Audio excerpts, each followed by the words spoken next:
बंगाल में इस बार जितना वोट पड़ा उतना स्वतंत्र भारत के इतिहास में जवाहरलाल नेहरू के समय में भी कभी किसी राज्य में किसी लोकसभा में नहीं पड़ा, कभी नहीं। ये समझ लीजिए। इसका मतलब जो कुछ होगा वो छोटा नहीं होगा कि गुड्डू तू भी बतासा ले ले, तू भी कचौड़ी ले ले, अच्छा तू कचौड़ी नहीं तो तू पकौड़ी ले ले ना। जिसको मिलेगा कचौड़ी पकौड़ी खीर बर्फी सब इकट्ठी मिलेगी, दूसरे के कंटाप लगेंगे। तो कांग्रेस बाय एंड लार्ज इस बात से सहमत है कि ये जो हैवी टर्नआउट है ये ममता बनर्जी के खिलाफ गुस्से का प्रतीक है। बिल्कुल जैसा अधीर रंजन चौधरी कह रहे हैं, अगर आपको बात खारिज करनी है, लानत मलानत करनी है तो अधीर दादा करना, हमारी नहीं।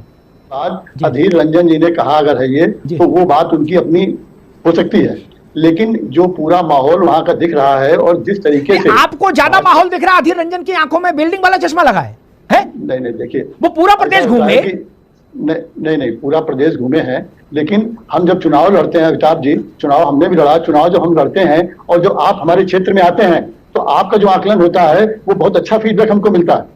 तो उनका ठीक होगा, उनकी बात है, लेकिन उनकी बात को उनकी निजी राय हम मान सकते हैं। ये कोई आप बताइए, ये दिन आ गए अधीर रंजन के, अभी नहीं, अधीर रंजन चौधरी के ये दिन आ गए, उनको तो आज संन्यास ले लेना चाहिए राजनीति छोड़ के। मैं ये तो नहीं कहूंगा हुगली में छलांग लगा दो, लेकिन संन्यास तो ले ही लो।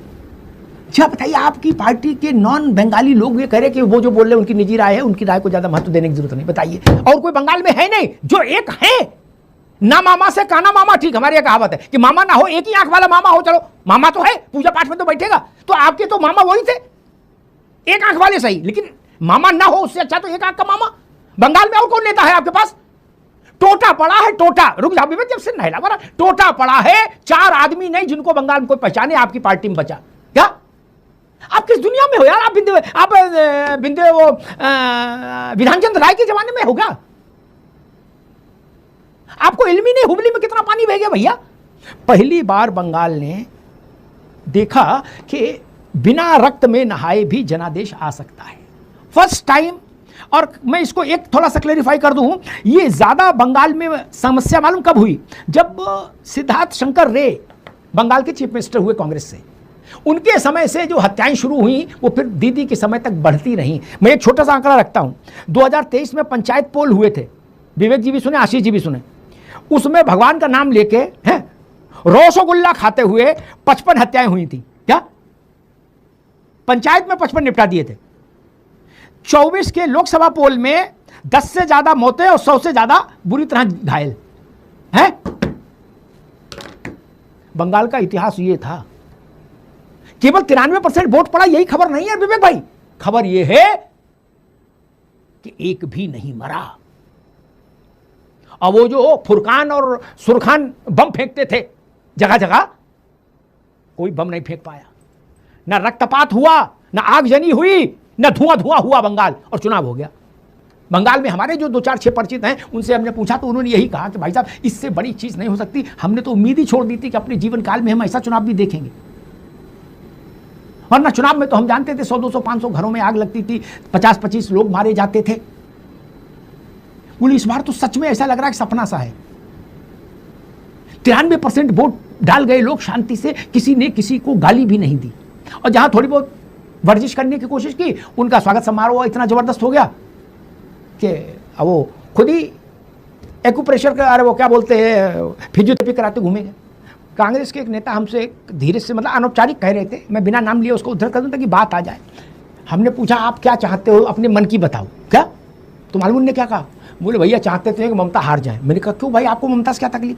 बोले ममता अगर चौथी बार शपथ लेके दिल्ली आई तो बोले अखिलेश यादव, हेमंत सोरेन, लालू यादव के लड़के तेजस्वी और ये केजरीवाल, बोले ये सब भाग के दीदी शरणम गच्छामी हो जाएंगे, कहेंगे हमारा नेता कैसा हो, दीदी जैसा हो। क्या? बोले ये कोई राहुल जी का फोन नहीं उठाएंगे और भारत में भाजपा विरोध का केंद्रीय चेहरा ममता जी हो जाएंगी। राहुल जी की जो थोड़ी बहुत संभावनाएं हैं अग्निहोत्री जी, वो भी बर्फ पड़ जाएगी उन पर। तो बोले इसलिए मन से तो ये चाहते हैं कि भाई निपट जाए, कम से कम तृणमूल भी तो कम से कम शांति रहे। क्योंकि जिस ढंग से इंडिया अलायंस के सारे घटक दलों के नेताओं ने ममता जी के पक्ष में, चाहे उद्धव ठाकरे हो, चाहे अखिलेश यादव हो, चाहे डिम्पल यादव हो, चाहे शरद पवार की पार्टी हो, सब देख लो। राहुल जी बंगाल में गए, 7 घंटा गुजारना उनको भारी पड़ गया, एक आदमी साथ नहीं। एक आदमी किसी दल का साथ नहीं कि आशीष चतुर्वेदी होते भैया हमको अखिलेश जी ने भेजा, नहीं। ये स्थिति तो ऐसा उन्होंने मुझसे कहा, मैंने उस पर भरोसा नहीं किया। मैंने सोचा रात शाम को आपसे पूछूंगा क्या कांग्रेस के मन में भी कुछ ऐसा था कि दीदी अगर अब की बार चौथी बार जीत कर दिल्ली आई क्या, तो फिर दिल्ली में दरबार दीदी का लगेगा, फिर खड़गे जी राहुल जी को कोई नहीं पूछेगा। और हो सकता दीदी तो दीदी है, फोन आए बोले जी राहुल जी बात करें, वो ये भी पूछ सकती कौन राहुल। लालू यादव के बेटे राहुल गांधी के साथ भी एक कोको कोला पी लेते मंच पे, पुलिस पकड़ रही थी, उनका हौसला बढ़ जाता राहुल गांधी का। अखिलेश यादव भी बोल देते हैं राहुल जी के लिए कि राहुल जी संघर्ष करो हम तुम्हारे साथ हैं, वो पुलिस पकड़ रही थी किसी को। आपके सारे रिश्तेदारों ने मुंह फेर लिया क्या, ये मैं कह रहा हूं। अधीर रंजन छोड़ो, मैं कहूं उद्धव ठाकरे आपको किसी ने शुभकामना तक नहीं दी कि कांग्रेस के साथ हमारी शुभकामना है, ना पवार की पार्टी ने, ना उद्धव की पार्टी ने, ना केजरीवाल ने, ना अखिलेश यादव ने, ना तेजस्वी यादव, किसी ने नहीं दी। आपके साथ ऐसा व्यवहार क्यों?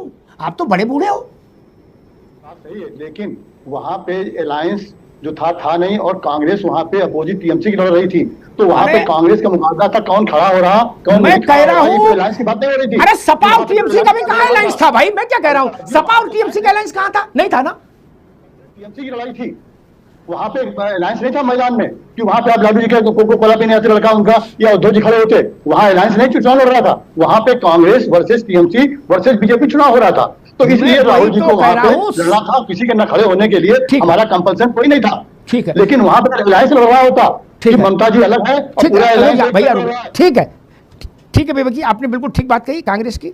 मैं एक छोटी सी बात कहता हूं, एक लोक जीवन का उदाहरण देता हूं।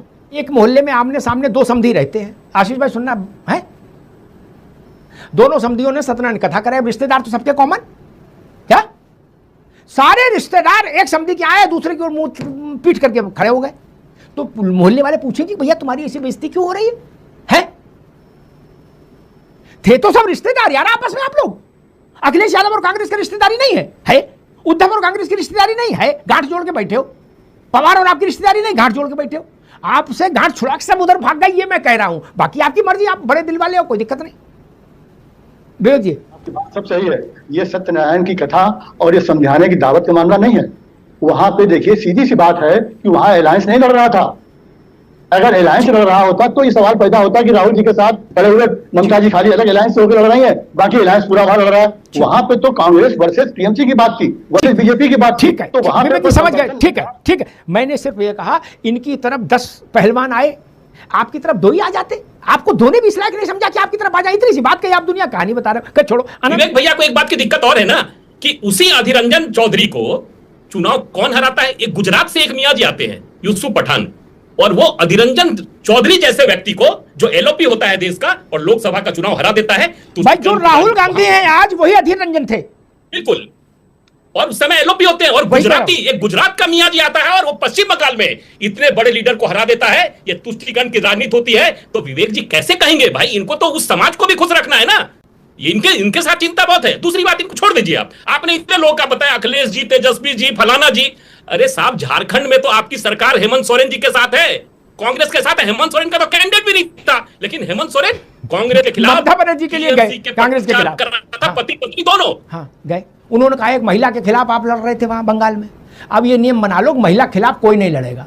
क्या दिल्ली में रेखा गुप्ता मुख्यमंत्री है, कांग्रेस अभी शपथ उठाए, गंगा जल ले, तुलसी पत्ता हाथ में रखे, कहे रेखा गुप्ता के खिलाफ हम नहीं लड़ेंगे। है हिम्मत? गजब बात करते हो यार, ये कौन सा तर्क है? ऐसी मजाक तो छोटे बच्चे भी नहीं करते। बोले महिला के खिलाफ चुनाव लड़, अरे महिला के खिलाफ चुनाव नहीं लड़ा जाएगा, महिला भी पुरुष के खिलाफ लड़ रही है, पुरुष भी महिला के खिलाफ लड़ रहा है, इसमें जेंडर कहां से आ गया यार? अजब चुटकुला बना के रख दिया आपने लोकतंत्र को। दूसरी चीज जो मुझे लगता है, विवेक जी ने उस बात को एक वाक्य की ढाल बना के वो एक साइड में खड़े हो गए पेड़ के नीचे कि अरे भाई गठबंधन नहीं लड़, गठबंधन की तो बात ही नहीं की हमने कहा आपके तो सारे बंधन खोल के भाग गए लोग। वहां तो साझी सरकार चला रहे हो झारखंड में, उनसे तो कह सकते थे कि चाचा तुम्हें हमारी कसम हमारे खिलाफ तो ना आना यार, कम से कम तुम्हारा क्या लेना देना बंगाल से। वो भी गए और आपकी लानत मलानत करके आए सपत्नीक हेमंत।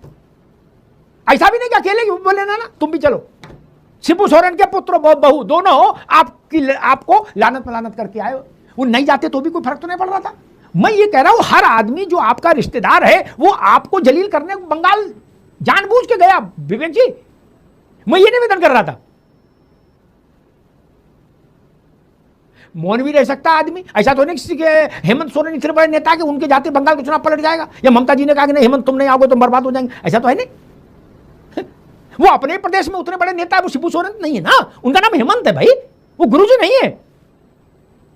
वो अपना ही अकेले चुनाव बनने सरकार ने बना सकते तो बंगाल में क्या करते। लेकिन वो भी राहुल गांधी को टीज करने गए, अपमानित करने गए। ये निवेदन कर रहा था। आप नहीं समझना चाहते, आपकी मर्जी। मुझे बात आखिरी, आपको अच्छी लग रही है ठीक है, आप अपमानित होने के लिए और दावतें करिए, मुझे कोई दिक्कत नहीं, लेकिन कांग्रेस को इस पर चिंतन करना चाहिए। इसीलिए मैंने कहा ममता जी का हारना कांग्रेस के लिए बहुत जरूरी है, वरना हेमंत सोरेन ममता जी के यहां मिलेंगे, राहुल गांधी के घर नहीं आएंगे। क्या एक डब्बा सोहन पपड़ी के लिए तरस जाओगे विवेक जी? लोग इतने हैं चालू सब, एक गुलदस्ता गेंदा की माला और एक डब्बा सोहन पपड़ी लेके दिल्ली मिलने नहीं आएंगे राहुल जी से। क्या सब ममता जी के यहां। अखिलेश जी का आप जानते हो कैसा रिश्ता है ममता जी से, मुलायम सिंह जी के समय से। बाकी सबका देख लो।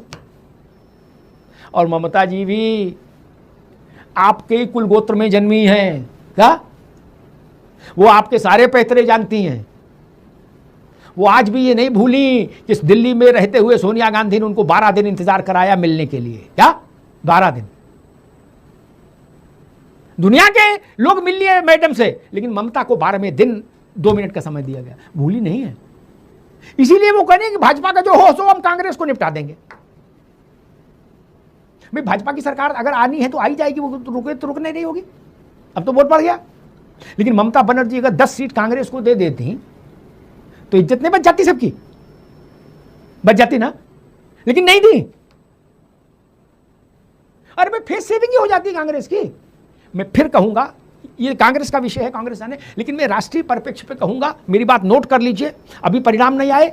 अगर ममता बनर्जी जीत गई और चौथी बार शपथ लेके दिल्ली आई तो गैर भाजपा क्षेत्रीय दलों का सबसे बड़ा केंद्र होगा ममता बनर्जी का घर, और ममता बनर्जी सबसे बड़ी नेता होंगी भाजपा के विपक्ष की राजनीति की, देश की। राहुल गांधी, मल्लिकार्जुन खड़गे, प्रियंका गांधी मीलों पीछे खड़े होंगे ममता बनर्जी के मुकाबले। ये समझ लीजिए। वो दिन हवा हुए जब पसीना गुलाब था। आशीष जी, आप जितने गुलदस्ते खरीदेंगे क्षेत्रीय दल वाले वो सब ममता जी के लिए जाएंगे, राहुल गांधी क्या नहीं आएगा। ये लिख लो। अगर ममता जी जीत कर आई, जीत नहीं पाई तो ये है कि भाई आपको भी गुलदस्ता मिलता रहेगा, आपको महंगे फूल वाला नहीं मिलेगा, देसी फूल वाला